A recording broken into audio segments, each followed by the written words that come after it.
And if you go on Twitter and you get a history course from the enlightened ones, they will tell you that for no reason whatsoever, out of the ether, Chile had fascismus. Evil man by the name of Pinochet. You've probably seen pictures of him smiling on the internet.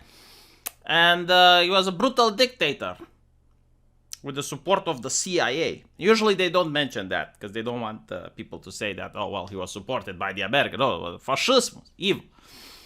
The story is a little bit more complex than that. I hope I have some Chilean subscribers to fact check me if I say anything wrong here. But the people of Chile democratically elected a man by the name of Salvador, a Marxist demagogue. And a little bit after he got elected, bad things started happening, such as the March of Empty Pots, where people were protesting en masse on the street due to the fact that they're hungry and they can't afford to buy food anymore. The truckers decided to strike. They paralyzed the state. And the response of the government was quite brutal. They engaged with the protesters quite violently. I believe there is footage where the government even shot some of the protesters. So the United States, which invested a lot into the Chilean economy, didn't appreciate the fact that Salvador is taking Chile into the direction of socialism. And they supported Pinochet. So Pinochet started a coup in Chile. And I think it's actually the world's first authoritarian libertarian regime, if you can call it like that. I mean, even Wikipedia doesn't call Pinochet's regime to be fascismus. Granted, it wasn't democratically elected. Like, I'll give them that. But what's interesting, compared to other authoritarian regimes, is that this one actually gave people freedom. But when we talk about freedom, I mean economic freedom. So the government was mostly hands-off in the economy. So you could trade, you could do whatever you wanted. But where does the authoritarian come in? Well, the authoritarian came in that you weren't allowed to be a communist. So incredibly hard repression on ideology. So the moment they found out that you were a communist, consequences would have never been the same. And one of the ways that Pinochet dealt with ideological dissidents was to throw them off helicopters. That's where the meme came from. It's a very peculiar method of execution. But say what you want about the man. What's interesting is that he did create what is called the Chilean miracle. So it's called the Chilean miracle that economically, Chile was prospering compared to all the other nations surrounding it. Like all the other nations in the region were impoverished because they were socialists, but Chile was an economic powerhouse. So that is why it's fascinating to talk about it, and it's kind of diminishing to say, oh, well, it's fascismus. Okay, like again, yes, there were human rights abuses. Yes, he wasn't democratically elected. The economy booming, right? And he didn't close the borders. Like, people were allowed to leave. That's another interesting thing.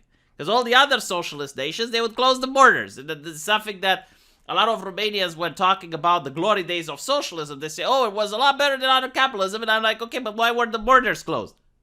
Like, if it was so much better, why close the borders? If it's the land of milk and honey, why would people even want to leave? Right? So that is what's interesting. Now, fast forward to today, people in Chile have voted for more left-wing governments, but apparently left-leaning constitution went into a debate for 3 years, and according to this, people would have 100 constitutional rights, a global record, and people told the politicians to fuck off, much to the dismay and horror of the American press, which is now like, oh my god, the people don't know what's good for them.